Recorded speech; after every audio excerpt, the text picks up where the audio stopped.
Veamos el tema de polímeros. Se llaman polímeros porque la polimerización es un proceso químico en el cual los monómeros de un componente químico se unen entre ellos y crean una cadena larga de los mismos polímeros, de los mismos monómeros, creando así un polímero. Entonces, si tenemos el etileno y lo metemos por un proceso de polimerización en el que se unen los distintos monómeros, vamos a tener el polietileno, ya que es una cadena de varios monómeros, ¿sale? Esa es la polimerización. Y por eso les llamamos polímeros. Ahora, todos los plásticos los podemos encontrar, o la mayoría, en estos pequeños pedacitos llamados pellets. Este es como la base de todos los plásticos. Tenemos una clasificación básica de polímeros según reacción, crecimiento, estructura y propiedad, ¿sale? Según el tipo de reacción pueden ser los que se adicionan o se condensan, ¿sale? Se unen con otros y se condensan entre ellos. Por crecimiento, si crecen en cadena o en pasos, así se le llama. De estructura, esta es una estructura química que normalmente nosotros no lo vamos a trabajar. Lineal ramificado, con entrecruzamiento de escalera de estrella o dendrímero. Y por último, las propiedades. Las propiedades son las que a nosotros nos importan más.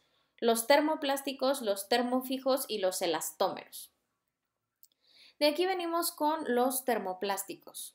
Ojo, la diferencia entre termoplástico y termofijo es que los termoplásticos son posibles de reutilizar y los termofijos no, ¿sale? Los elastómeros tampoco se pueden utilizar, pero como su nombre lo dice, son elásticos. Bueno, esta es la explicación que les estaba dando. Los termoplásticos todavía pueden cambiar su forma y los termofijos no. Vamos a empezar a ver termofijos, ¿sale? Nuestro primer plástico es la melamina, ya lo platicamos en las maderas. Es un plástico normalmente ligero, resistente, resiste a golpes y tiene posibilidades refractorias. Normalmente refractaria habla del calor, ¿sale? Que es resistente a altas temperaturas. Obviamente no hasta su punto de fusión. El punto de fusión es el grado de calor que tiene un plástico o cualquier material hasta el punto en el que comienza a fundirse. Ese es el punto de fusión. En este caso tiene posibilidades refractarias, lo que quiere decir que resiste muchísimo al calor, ¿sale? Se puede utilizar en cocinas, en vajillas, en tableros de MDF o aglomerados contrachapados.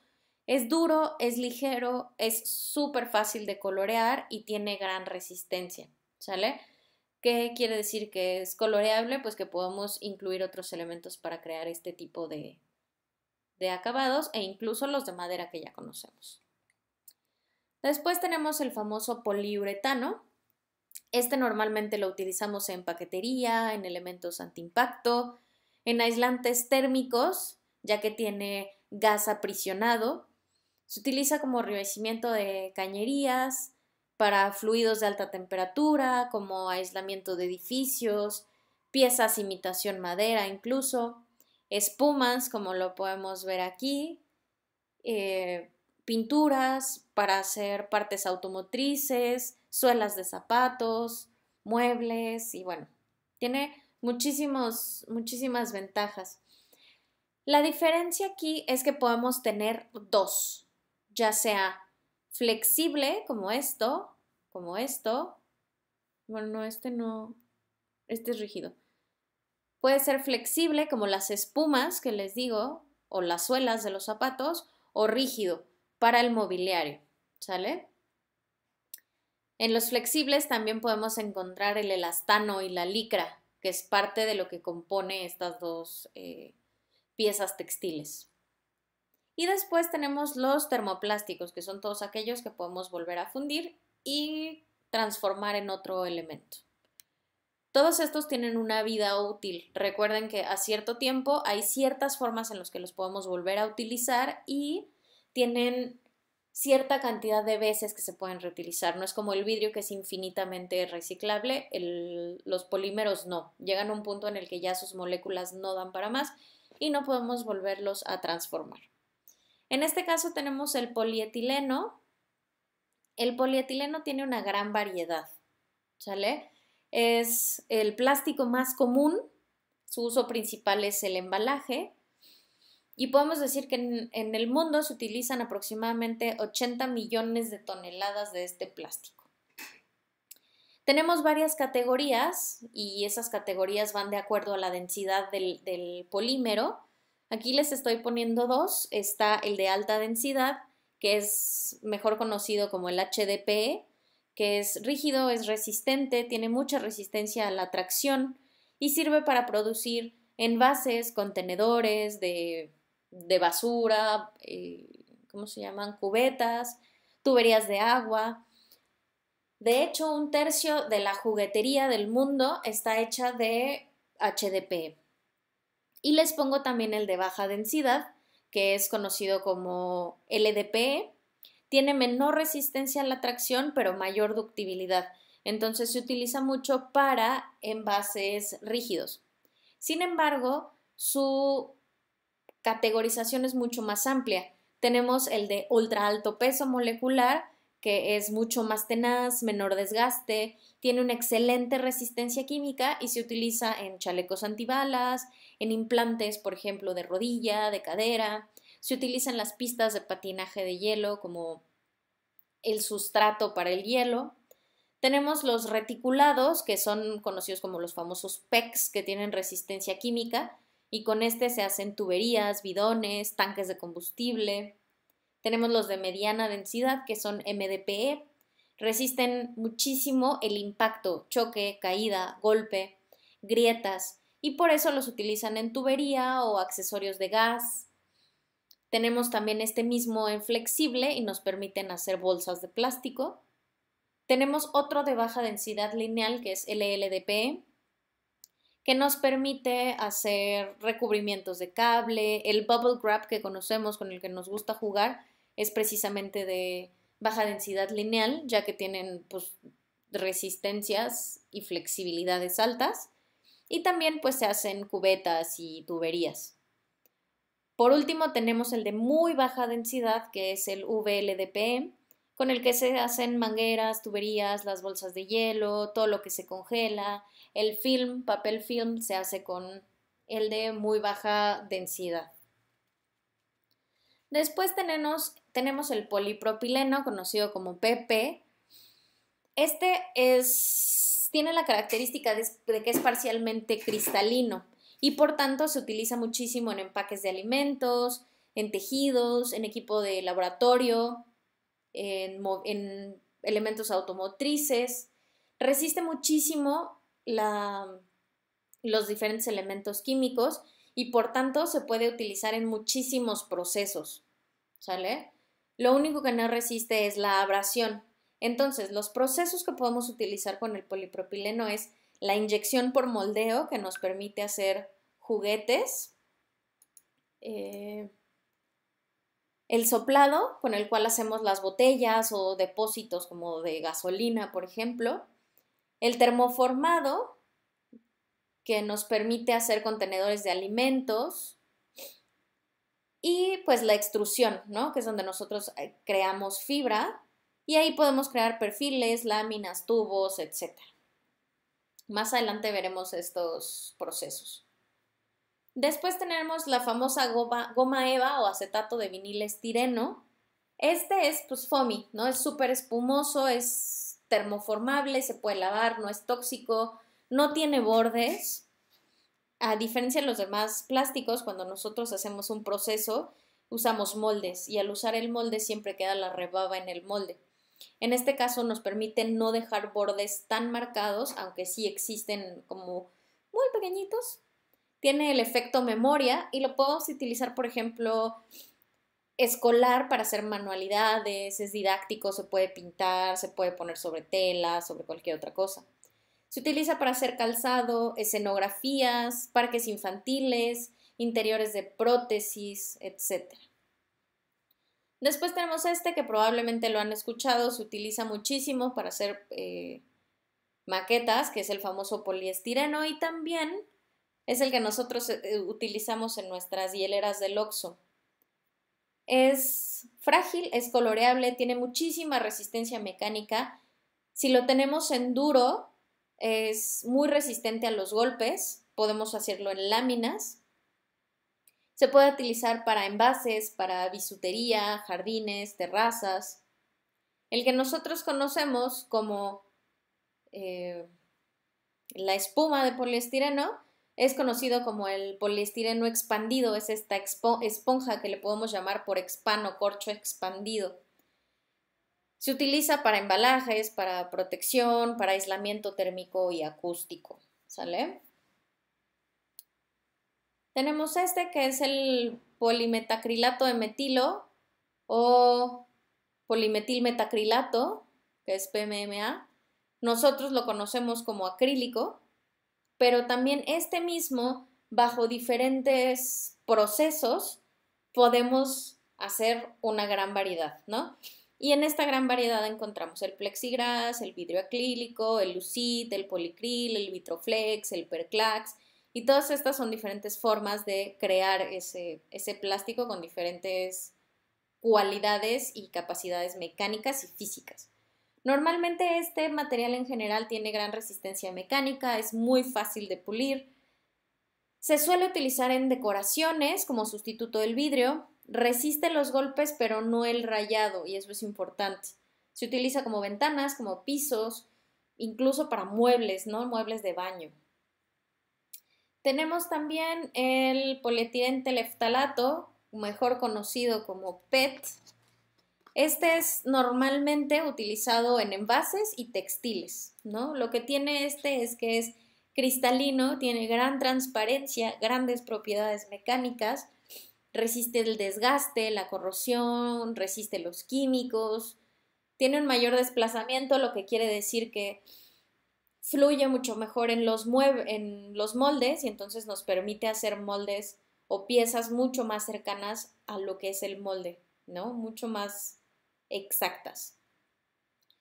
Claramente es reciclable, se utiliza muchísimo en los productos alimenticios, pero acuérdense que tiene un límite, ¿sale? Cada reciclaje tiene un límite o una cantidad límite de reciclaje.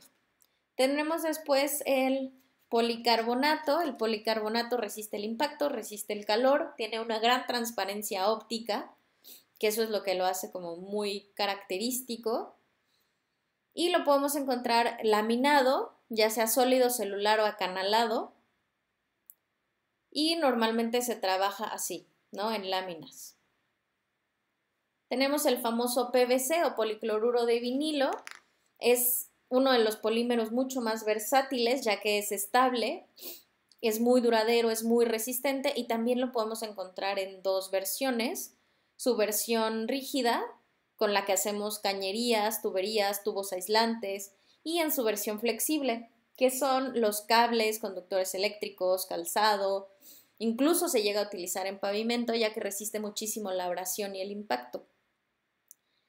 La ventaja del policloruro de vinilo o PVC es que contiene cloro, como nos lo dice su nombre. Entonces, reduce, gracias al cloro, la inflamabilidad, por lo cual es un excelente aislante térmico y por eso se utiliza en tubos aislantes y en cables. ¿Sale?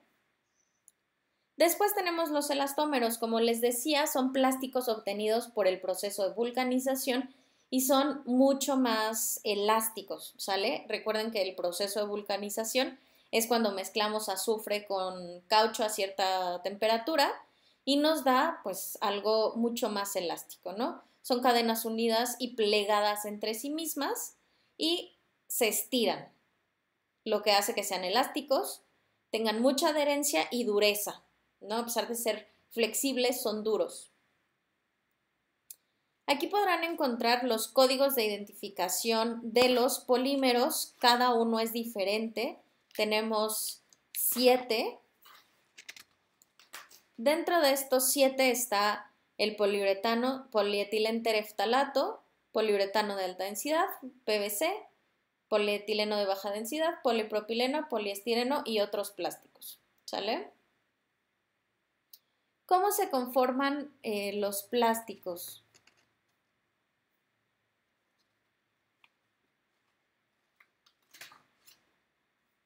Tenemos el primer proceso, que es el moldeo por compresión.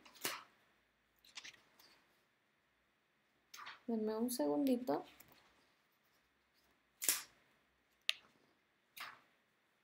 Porque tenemos muchísimas más cosas que hablar de los plásticos, pero se los diré al final. Primero tenemos el moldeo por compresión. ¿Esto qué quiere decir? Nosotros tenemos dos piezas del molde. Aquí no hay, en este caso no hay como un macho y una hembra, sino que es todo el contorno. Nosotros metemos nuestros plásticos o el polímero que vamos a trabajar, se calienta por medio de una resina, de una resistencia, y con calor nosotros creamos la forma. Por otro lado tenemos el rotomoldeo. Esto quiere decir que por medio de girar o giros se moldea una pieza. Entonces tenemos un molde que puede ser de 2 a 3 piezas y entonces se calienta este molde metálico y empieza a girar en dos ejes, ¿sale? En el X y Y. Y entonces así permitimos que se selle por todos lados el molde. Después desmoldamos y de acuerdo al molde que sea se puede cortar o se puede dejar como es. Después tenemos el proceso de inyección, que como su nombre lo dice, nosotros estamos inyectando en un molde el polímero, ¿sale? Tenemos estos que son inyección vertical y este que es inyección horizontal. Normalmente utilizamos el molde de inyección o el proceso de inyección vertical. Tenemos el proceso de extrusión soplo. Normalmente todas las botellas y envases se hacen con este proceso, en el cual se extruye el plástico, entra por la tolva, se extruye con el torno y por medio del cabezal sale una gotita. Ya que tenemos la gotita, entonces se introduce aire hasta que llena todo el volumen del molde. Que todo esto se los voy a dejar en los videos. Después tenemos el calandrado. Se llama calandrado porque utilizamos una máquina llamada calandra, ¿sí? Que son, bueno, estos rollillos son las famosas calandras. Y entonces el plástico pasa en bruto por diversas calandras, después se enfría y pasa al proceso de bobinado.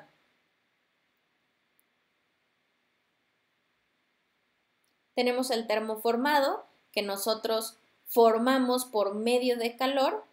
En este caso podemos tener ya sea un molde positivo o un molde negativo, una película laminar de polímero, la que nosotros deseemos. Este polímero se calienta por medio de resistencias y ya que tenemos el polímero antes del punto de fusión, lo dejamos caer sobre nuestro molde y tenemos un pequeño espacio que crea vacío. Creamos el vacío y entonces el plástico agarra exactamente la forma del molde y ese mismo aire del vacío nos permite secar el polímero que ha sido calentado con la resistencia. ¿Cuáles son las propiedades que tienen los plásticos? Bueno, en esta tablita ustedes van a poder encontrar cuál es el material, cuáles son sus propiedades, cuáles son sus aplicaciones para que ustedes vayan a poderlos consultando en la presentación, ¿sale? Tenemos estos que son los materiales rígidos, PET, PP, PS, PC, PVC y PET. Y tenemos los flexibles, que son el PVDC más PE, poliéster y PET, poliamida PE, el PP, PPE, celofán PP y celofán celofán, ¿sale? ¿Cuáles son otras cosas que debemos tener súper claras y que debemos de entender para poder seleccionar el plástico que vamos a utilizar? Uno, pues entender sus propiedades mecánicas, ¿no? ¿Cómo responde este plástico a una fuerza o a una carga? ¿Cuáles son las fuerzas que tenemos normalmente? Pues bueno, la compresión, que es cuando apretamos el material, la tensión, jalamos el material y la cizalla cuando cuando lo exprimimos como si fuera un trapito que estamos exprimiendo, ¿no? Estas fuerzas mecánicas son súper importantes que las tengamos en cuenta cuando estamos generando el mobiliario. Si hacemos mobiliario sencillo, realmente lo que más nos importa son la compresión y la tensión. Sin embargo, de acuerdo al proceso con el que se genere, será importante ver la cizalla, ¿no? Ahora, es importante que nosotros tengamos en cuenta también dos puntos importantes. La abrasión, ¿qué tanto puede resistir acciones mecánicas como la erosión, el frotamiento, el rascamiento o el arenado?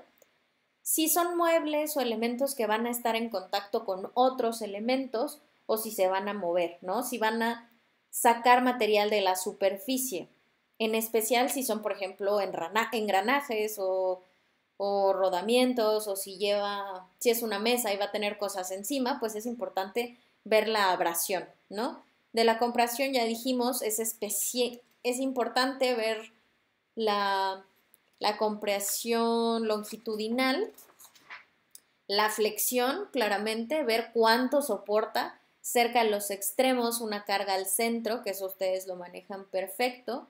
Los impactos, cuál es la resistencia que tiene a la aplicación de una carga mecánica bajo ciertas condiciones. Si lo vamos a poner en exteriores y es cierto tipo de polímero, cuánto me va a resistir si le llega a caer una maceta o si le llega a caer algún elemento externo. Su dureza, cuánto resiste a la deformación, ¿no? Hay muchísimas formas de medirlo, probablemente ustedes no lo vayan a hacer, pero sí es importante analizar cada una de las propiedades de los polímeros, ¿no? Por ejemplo, en la dureza podemos hablar de la dureza de Brinell y Matt, que se hacen con acero, o la dureza de Knopp, que se hace con puntas de diamante, o la dureza Rockwell, o la dureza, Rosywall. Entonces hay muchísimas formas de poder investigar durezas. Y por último tenemos la fricción, ¿no? La resistencia al deslizamiento, que lo platicaba ahorita con las mesas. También hay que tener muchísimo cuidado con las propiedades térmicas de cada uno de los materiales por el lugar donde lo vamos a poner o el uso que va a tener, ¿no? Entonces es importante tener en cuenta su calor específico, ¿no? Cuánto calor necesitamos para que se le eleve la temperatura, la cantidad de calor que pasa durante un tiempo o la conductividad. El coeficiente de dilatación es súper importante, ¿no? La diferencia de longitud a causa de diferentes temperaturas, si se expande o se contrae. Y por último, lo que ya les había dicho, ver el punto de fusión o índice de fusión para que no se vaya a utilizar en lugares calientes y tenga un punto de fusión bajo. Entonces ese plástico rápido se va a deshacer. Lo vemos muy claro con los vasos de plástico, ¿no? Tenemos los vasos de unicel, que son los que permiten un calor mayor. Si nosotros utilizamos los plásticos transparentes, pues vamos a ver que rapidísimo se nos deshacen con el calor. Incluso los de unicel con el calor se deforman. ¿Por qué? Porque el calor del líquido o la temperatura del líquido es mucho más alta que el punto de fusión de nuestro vaso. Entonces, eso es importante, ¿sale? Hay otras propiedades que tienen los plásticos que no son muy relevantes en cuanto a la fabricación de mueble como tal, porque ustedes podrán hacer el diseño y alguien más lo hará, pero sí es importante que cuando hablen con la persona que lo va a ver, hablen de la densidad, de la viscosidad, de la solubilidad y de la inflamabilidad del polímero que están utilizando, ¿no? Así como pues su resistencia en algunos casos eléctrica u óptica que puede impactar en el material que están utilizando. Por ejemplo, en las características ópticas tenemos biodegradaciones, ¿no? Que pueden ser graduales por los organismos, como las bacterias y los hongos y las levaduras. Entonces, es importante que tengamos muy en cuenta todas estas cosas. También a los plásticos se les puede poner distintos aditivos para que duren más. Se le pueden poner rellenos para que dilaten mucho más, plastificantes para que tengan más elasticidad, estabilizadores para que se retarde más el deterioro del polímero por la radiación UV o por el calor. Tenemos antiestáticos que reducen la cantidad de cargas eléctricas, retardantes a la flama, insuflantes para crear espumas, ¿no? Como el bicarbonato de sodio, que lo utilizamos en los pasteles, también se puede utilizar en los polímeros, obviamente en su monómero o en su elemento molecular para poder crear espumas. Los lubricantes que permitirán una mejor apariencia en los productos finales, como son los esteres. Reforzantes que le van a dar más rigidez y bueno, pues los colorantes que le darán color a su polímero, ¿no? Entonces todo esto es súper importante verlo ya con la persona que lo va a producir, ¿sale? Y aquí terminamos el tema de polímeros.